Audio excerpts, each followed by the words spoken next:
Sa next po na subtitle, Sara accepts challenge, destined to sit as president.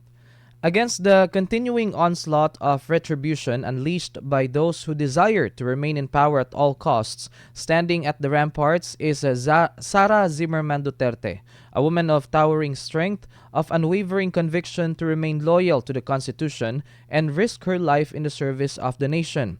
Her appointment with history to sit as president in 2022 had been delayed by her seeming reluctance to continue what her father had begun. It could be that she felt unprepared for the Herculean task ahead. The time of reckoning, however, has come. She can no longer allow the political charlatans to continue their wicked ways.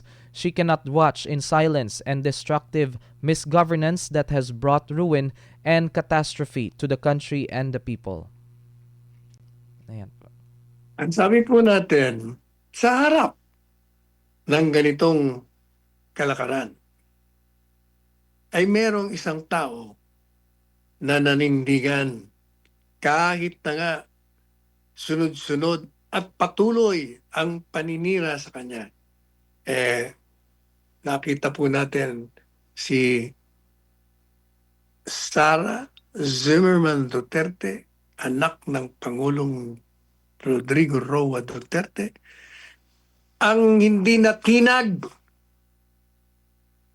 lumaban, nanindigan, at ibinubuwis ang kanyang buhay, kaluluwa, upang magserbisyo sa sambayanang Pilipino. Upang matigil na ang malawak na katiwalian, upang mabigyan na ng katugunan ang mga pangangailangan ng sambayanan, upang marating ang pangarap na minimithi ng bawat Pilipino na magkaroon ng isang komportableng pamumuhay o buhay.